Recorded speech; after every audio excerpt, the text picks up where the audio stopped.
یمن میں جو کنگ ہوتے تھے ان کو تبا کہا جاتا تھا، اور جو اس زمانے کا سب سے پہلا کنگ تھا اس کو تبا اول کہتے تھے۔ تبا اول بہت بڑا بادشاہ تھا، مسلمان تو تھا نہیں، ایمان تو لایا نہیں تھا، مگر تبا اول کا پلان یہ تھا کہ اس نے ایک بہت بڑا لشکر بنایا۔ اچھا، اس لشکر میں اس نے پلان یہ کیا کہ اس کے پاس 1,13,000 پیدل چلنے والے تھے اور 1,30,000 کے قریب گھوڑا چلانے والے، گھڑ سوار، horse rider. Try to imagine کتنا بڑا اس کا جلوس تھا، کتنا بڑا لشکر تھا۔ وہ اپنے پورے لشکر کو لے کر اس نے پوری دنیا کو ٹریول کرنے کا پلان کیا۔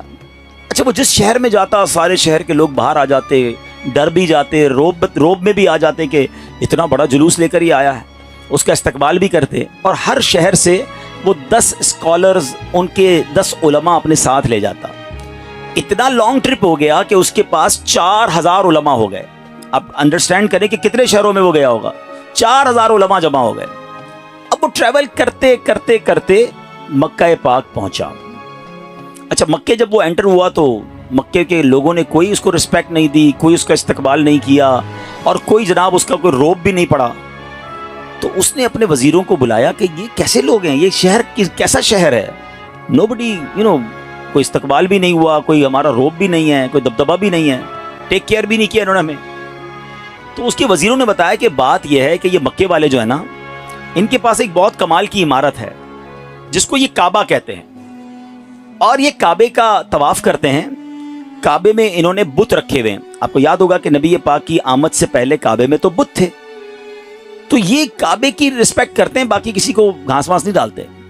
تو بڑا کر رو فر والا کنگ تھا، اتنا بڑا لشکر تھا، اس نے کہتا اچھا ایسی بات ہے تو میں کعبے کو ہی گرا دیتا ہوں، کعبہ ہی ڈیمولش ہو جائے گا تو یہ کس کا طواف کریں گے، پھر یہ سب میرے پاس آ جائیں گے۔ تو اس نے ابھی پلاننگ کی، صرف سوچا، رات اس کے سر میں سیویئر پین شروع ہو گیا، خطرناک قسم کا درد سر۔ اس کی آنکھوں سے، اس کے کان سے اور اس کے ناک سے پانی نکلنے لگا، اور وہ اتنا بدبودار پانی تھا کہ کوئی قریب بھی نہ بیٹھ سکے، اتنا پریشان۔ اچھا، لشکر میں ڈاکٹر بھی تھے، ڈاکٹر بلائے گئے، طبیب آئے، بڑے بڑے علاج کیے، کوئی فرق نہ پڑے، 2-3 دن نکل گئے، تکلیف ختم ہی نہ ہو۔ تو ایک جو ڈاکٹر تھا، جو سب سے بڑا ڈاکٹر تھا، اس نے کہا دیکھیں یہ معاملہ جو ہے نا، مجھے آپ کی بیماری کا نہیں لگ رہا، یہ کوئی آسمانی معاملہ ہے، آپ کسی عالم سے پوچھئے۔ تو انہوں نے اپنے لشکر میں جو سب سے بڑے عالم تھے ان کو بلایا کہ آپ چیک کریں معاملہ کیا ہے۔ تو انہوں نے کہا یہ بتاؤ کہ تم نے کوئی غلط خیال تو نہیں کیا اس شہر کے بارے میں، یہاں کے رہنے والوں کے بارے میں؟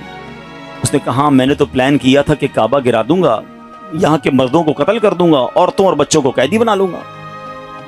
تو ان عالم دین نے کہا کہ نہیں، تم نے غلط کیا، تمہیں نہیں پتا کہ یہ کعبہ کیا ہے، اس کا مالک وہ خالق ہے، وہ مالک ہے کہ اگر اس کے بارے میں، کعبے کے بارے میں نیگیٹو سوچو گے تو برباد ہو جاؤ گے، فوراً توبہ کر لو ورنہ تم خود ہی برباد ہو جاؤ گے۔ کہا اچھا ایسی بات ہے۔ تبا نے توبہ کر لی، جیسے ہی توبہ کی تو اس کا سارا درد ختم ہو گیا، وہ فریش ہو گیا، اس کی طبیعت ٹھیک ہو گئی۔ تو اب اس نے دین ابراہیمی اختیار کر لیا، اللہ پر ایمان لایا، اور اس زمانے میں حضرت ابراہیم کا دین چل رہا تھا، ابھی نبی پاک تو آئے نہیں تھے، اس نے دین ابراہیمی ایکسیپٹ کیا اور اس نے اللہ پر ایمان لے آیا۔ اچھا، اب وہاں سے پھر لشکر آگے چلا، اور چلتے چلتے چلتے ایک ایسی بستی میں پہنچا جہاں کھجور کے درخت تھے، بڑی خوشگوار وادی تھی، اور وہاں انہوں نے پڑاؤ ڈالا۔ اچھا، اس لشکر میں جو علماء تھے انہوں نے اپنی کتابیں نکالی، ان کے پاس آسمانی کتابیں تھیں، وہ پڑھتے گئے اور کہنے لگے یہ تو وہی جگہ ہے جہاں ہماری کتابیں بتاتی ہیں جہاں اللہ کے آخری نبی ہجرت کر کے آئیں گے۔ یعنی اس کا مطلب وہ ڈھونڈتے ڈھونڈتے آج کے مدینے میں پہنچ گئے تھے، جس کو آج ہم مدینہ کہتے ہیں نا، یہ وہاں پہنچ گئے تھے۔ تو 400 علماء نے کہا کہ بھائی ہم تو یہ جگہ چھوڑ کے نہیں جائیں گے، پتہ نہیں کب نبی پاک آ جائیں، اب ہم نے یہیں ٹھہرنا ہے، اگر تبا رہنے دے گا تو ٹھیک ہے، بے شک ہماری بوٹی بوٹی کر دے، ہم نے یہ شہر چھوڑ کے نہیں جانا۔ اطلاع تبا کو بھی مل گئی، تبا نے بلایا علماء کو کہ کیا مسئلہ ہے؟ تو کہا دیکھیں حضرت، ہم نے اپنی کتابوں میں پڑھا ہے، ہمارا حساب کتاب بتاتا ہے کہ اللہ کے آخری نبی اسی بستی میں آئیں گے، ہم اس بستی کو چھوڑ کے نہیں جائیں گے، ہم ان کے خادم بن کر رہیں گے، ان کے امتی بنیں گے، ان پر ایمان لائیں گے۔ اچھا، تبا بھی 2-4 دن پہلے ہی یا کچھ دنوں پہلے ہی مکے کی تعظیم سمجھ چکا تھا، اللہ پر ایمان لا چکا تھا، تو اس نے کہا اچھا ایسی بات ہے تو میں بھی رک جاتا ہوں۔ اس نے کیا کیا، 400 علماء کے لیے 400 گھر بنائے، ان 400 علماء کی شادیاں کروائیں، ان کو خوب مال و دولت بھی دیا۔ 1 سال تبا خود بھی وہیں رہا، 1 سال کے بعد دیکھا کہ نبی پاک تو نہیں آئے، تو ابو طبا نے ایک کمال کا خط لکھا. سنیے گا پیارے اسلامی بھائیوں, یہ دنیا کا انوکھا خط ہے کہ اس کے لیے لکھا جا رہا ہے جو بھی دنیا میں آئے نہیں ہیں. اور کس عشق والی زبان میں طبا بادشاہ نے وہ خط لکھا. اس نے لکھا کہ اس اللہ کے نام سے شروع جو عالمین کا رب ہے. میں جناب رسول اللہ صلی اللہ علیہ وسلم کی بارگاہ میں طبا اول حمیری سلام پیش کرتا ہوں, اور میں آقا علیہ الصلوۃ والسلام کی بارگاہ میں عرض کرتا ہوں کہ حضور اگر میں نے آپ کا زمانہ پا لیا تو میں آپ کی خدمت کروں گا, آپ پر ایمان لاؤں گا, آپ کی سنت پر عمل کروں گا, جو آپ کتاب لے کر آئیں گے میں اس پر بھی عمل کروں گا. اور حضور اگر میں پھر بھی آپ کا زمانہ نہ پا سکوں تو مجھے اپنی غلامی میں قبول فرمائیے, اور قیامت کے دن مجھے میری شفاعت فرمائیے گا, مجھے بھول نہ جائیے گا. بڑا کمال کا عشق والا اس نے خط لکھا. اس خط کو اس نے سیل کیا گولڈن اسٹیمپ لگا کے. اچھا, ایک اور مکان بنایا اس نے, اور جو اس وقت کے سب سے بڑے عالم تھے ان کو وہ لیٹر بھی دیا, اور کہا جب آپ نبی پاک سے اگر آپ کی ملاقات ہو جائے نا تو میرا خط انہیں دیجیے گا, یہ مکان بھی انہیں گفٹ کر دیجیے گا, اور اگر نہ ہو تو آپ اپنے بچے کو کہیے گا, آپ کا انتقال ہونے لگے تو اس کو یہ لیٹر دیجیے گا, اس کو کہیے گا وہ اپنی اولاد کو دے, تاکہ کسی طرح یہ خط جناب آخری نبی صلی اللہ تعالی علیہ وسلم تک پہنچ جائے. یہ کیسا عشق ہے. اب ذرا سنیے گا. طبا اول حمیری کا بعد میں وہ مدینے سے آگے گیا اور جا کے اس کا انتقال ہو گیا. آفٹر 1000 years, 1000 سال بعد 12 ربیع الاول والے دن مکہ مکرمہ میں نبی پاک کی ولادت ہوتی ہے, آقا کی تشریف آوری ہوتی ہے.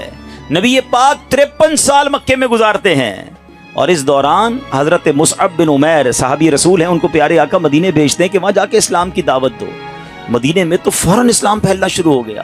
علماء کہتے ہیں جو اتنی تیزی سے اسلام مدینے میں پھیلا نا, اس کی بڑی وجہ یہ تھی جو یہ انصار صحابہ تھے نا. مدینے والوں کو کیا کہتے ہیں؟ انصار. مکے والوں کو کیا کہتے ہیں؟ مہاجرین. تو جو انصار تھے نا یہ سارے انہی 400 علماء کی اولاد میں سے تھے. They were waiting from last 1000 years for رسول پاک علیہ الصلوۃ والسلام. یہ تو 1000 سال سے انتظار کر رہے تھے. جیسے ہی حضرت مصعب بن عمیر پہنچے, دیگر مبلغین پہنچے, اللہ کے رسول کی باتیں بتائیں, اسلام کی باتیں بتائیں, دھڑا دھڑ لوگ اسلام قبول کرنے لگ گئے. اچھا, اب قبیلے کے لوگ بیٹھے کہ آخری نبی تو آ گئے ہیں مکے میں, ہمارے پاس ایک لیٹر ہے, اب وہ پہنچانا ہے انہیں. انہوں نے مشورہ کر کے, ایک صحابی تھے ان کا نام تھا حضرت ابو لیلہ انصاری رحمت رضی اللہ تعالیٰ عنہ, ان کو کہا کہ آپ جائیے, جا کے مکے میں نبی پاک کو یہ خط دے کر آئیے. ان صحابی نے ٹریول کیا. جب وہ ٹریول کر کے جانے لگے تو ان کو کسی نے بتایا کہ نبی پاک مکے سے پہلے ایک وادی میں بیٹھے ہیں, صحابہ کرام کے ساتھ جلوہ فرما ہے. اچھا, انہوں نے نبی پاک کو نہیں دیکھا, نبی پاک نے انہیں نہیں دیکھا. سوشل میڈیا کا زمانہ تو تھا نہیں نا کہ کسی طریقے سے دیکھ لیتے. اچھا, یہ گئے اس دربار میں, جیسے ہی داخل ہوئے کمرے میں, نبی پاک صحابہ کے ساتھ بیٹھے ہیں, وہ کمرے میں داخل ہوئے, پیارے آقا فرماتے انتا ابو لیلہ, تم ابو لیلہ ہو. وہ شاکڈ ہو گئے کہ میرا نام کیسے ان کو پتا چل گیا. جی یا رسول اللہ, میرا نام ہی ابو لیلہ ہے. فرمایا تمہارے پاس میری ایک امانت ہوگی, مجھے وہ خط دے دو. ایک بار اور حیران ہو گئے کہ رسول اللہ صلی اللہ علیہ وسلم کو میں نے بتایا نہیں, پہلے ہی ان کو پتا ہے. نبی پاک نے وہ خط لیا, سیدنا ابو بکر صدیق کو وہ خط دیا اور کہا ابو بکر پڑھو. اب بھرے دربار میں وہ عشق والا خط پڑھا گیا. طبا اول حمیری کا وہ عشق کی جو لیٹر تھا وہ پڑھ کر سنایا گیا کہ حضور میں آپ کا امتی, میں آپ کا غلام, مجھے قیامت کے دن بھولیے گا نہیں. اگر آپ کا زمانہ پایا تو آپ کی خدمت کروں گا, زمانہ نہ پا سکا تو پھر بھی میں آپ کا غلام ہوں. اللہ اکبر. نبی پاک نے بھی خط پڑھ سنا نا, پتہ کیا فرمایا؟ مرحباً اخ الصالح, مرحباً اخ الصالح, میرے نیک بھائی کو مرحبا ہو, نیک بھائی کو مرحبا ہو.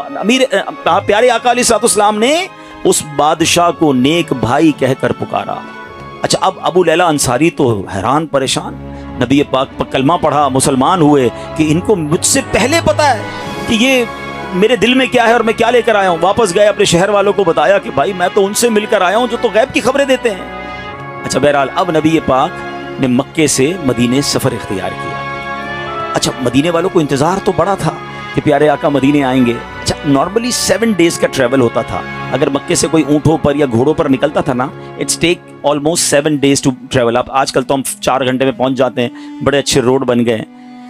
اب نبی پاک جب روانہ ہوئے تو وہ نیوز مل گئی مدینے والوں کو, لیکن آپ کو پتا ہے کہ وہ ہجرت کا سفر ایب نارمل سفر تھا, نارمل سفر نہیں تھا. بڑے پرابلمز تھے, بڑے ہرڈلز تھے. 3 دن 3 راتیں تو نبی پاک کو غار ثور میں رہنا پڑا. راستے میں مکے کے لوگ انٹرسیپٹ کرنے پہنچے ہوئے تھے. تو اب مدینے والے سمجھ رہے تھے کہ 7ویں دن نبی پاک آ جائیں گے. وہ ڈیلی مدینے کے گیٹ پہ جا کے کھڑے ہو جاتے کہ نبی پاک آ جائیں گے. صبح جاتے, ویٹ کرتے, دوپہر ہوتی تو واپس آ جاتے. اگلے دن پھر صبح جا کے کھڑے ہو جاتے. روز استقبال کی تیاریاں ہیں. اچھا آپ کو معلوم ہے نبی پاک علیہ السلام کس دن مدینے میں داخل ہوئے؟ کافی دن لگے، مگر سرور کائنات صلی اللہ تعالیٰ علیہ وسلم جس دن مدینہ منورہ میں صحابہ کے جھرمٹ میں داخل ہوئے نا، وہ دن 12 ربیع الاول کا دن تھا۔ ہاں وہ دن بھی برتھ ڈے آف رسول پاک علیہ السلام تھا۔ سبحان اللہ، اللہ کی شان دیکھیں کہ ربیع الاول کا 12 ربیع الاول کا جو جلوس ہے، کچھ لوگوں کو کنفیوژن ہوتی ہے۔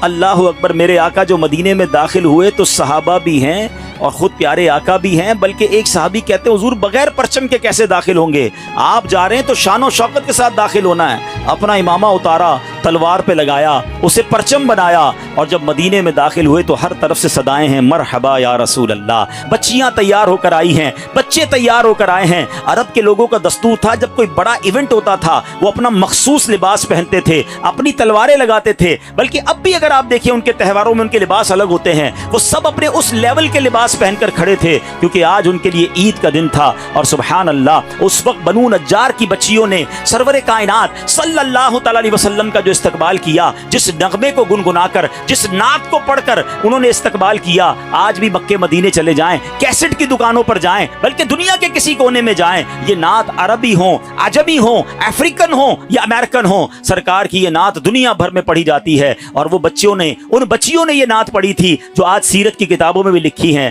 اور انہوں نے استقبال کیسے کیا تھا؟ وہ الفاظ کیا تھے؟ وہ الفاظ تھے طلع البدر علینا من ثنیات الوداع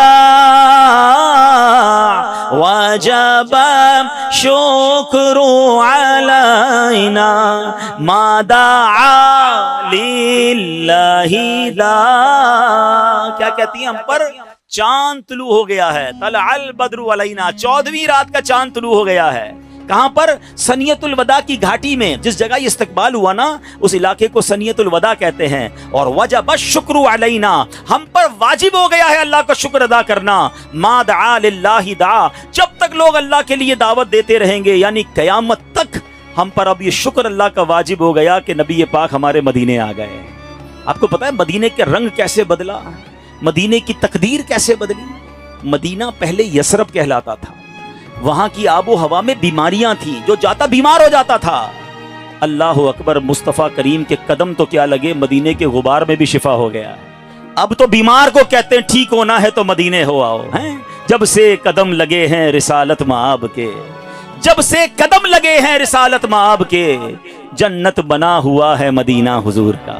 کیا قدم لگے میرے آقا کے، بھاگ ہی جاگ گئے مدینے والوں کے۔ اچھا اب پیارے آقا جب مدینہ شریف میں انٹر ہوئے نا، everybody want to welcome and everybody want to host him، ہر بندہ چاہ رہا تھا کہ نبی پاک ہمارے گھر آ جائیں، کیونکہ اشتیاق بہت تھا، تڑپ بہت تھی۔ تو نبی پاک نے فرمایا کہ میری جو اونٹنی ہے نا یہ اللہ کے حکم سے بندھی ہوئی ہے، یہ جدھر جا کے رکے گی ادھر جا کر ہی میں نے رہنا ہے۔ اچھا اب ذرا تصور کیجئے، امیجن کیجئے کہ وہ اونٹنی مدینے کی گلیوں میں گھوم رہی ہوگی اور ہر صحابی یہ امیجن کر رہا ہو کاش میرے دروازے پر رک جائے، کاش میرے دروازے پر رک جائے، مگر بھاگ کس کے جاگے؟ سیدنا ابو ایوب انصاری رضی اللہ تعالیٰ عنہ، کہ وہ اونٹنی جو ہے ان کے دروازے پر جا کے رکی۔ اچھا اب ایک اور امیزنگ بات شاید بہت ساروں کو پہلی بار پتہ چلے گی، حضرت ابو ایوب انصاری رضی اللہ تعالیٰ عنہ کا ایک لقب ہے، ہم سب کہتے ہیں میزبان رسول، ٹھیک ہے نا، لیکن شاید لوگوں کو نہیں پتا کہ حضرت ابو ایوب انصاری اسی عالم دین کی اولاد سے ہیں کہ جن کو طبہ اول نے لیٹر دیا تھا، جو سب سے بڑے عالم تھے نا، یہ انہی کی اولاد میں سے ہیں۔ اور حضرت ابو ایوب انصاری اسی گھر میں رہتے تھے جو گھر طبہ نے نبی پاک کے لیے گفٹ کے طور پر بنایا تھا۔ گویا مطلب یہ بنا کہ یہ گھر نبی پاک کا ہی تھا، حضرت ابو ایوب انصاری اس کو ٹیک کیئر کر رہے تھے۔ آقا کسی کے مہمان نہ بنے، بلکہ سچی بات یہ ہے کہ میزبان نبی پاک تھے، مہمان ابو ایوب انصاری تھے۔ اور یہ کیسے ہو سکتا ہے کہ نبی پاک جن کے صدقے یہ کائنات بنی ہے؟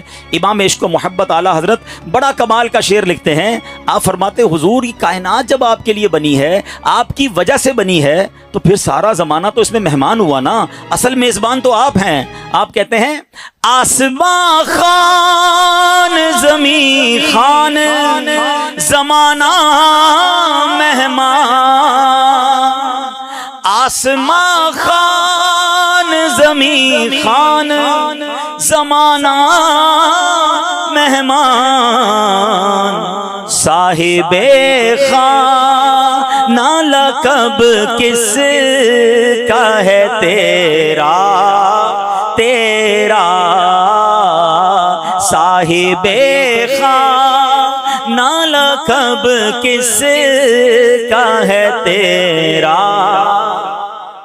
اب یہ عشق والی داستان سیکھنے کو کیا مل رہا ہے کہ یہ شان ہے میرے مصطفیٰ کی کہ دنیا میں آئے نہیں ہیں مگر چاہنے والے موجود ہیں, دیوانے موجود ہیں, سرکار پر سب کچھ نچھاور کرنے والے موجود ہیں. جبھی تو شاعر کہتے ہیں ایک میں ہی نہیں ان پر قربان زمانہ ہے جو رب دو عالم کا محبوب.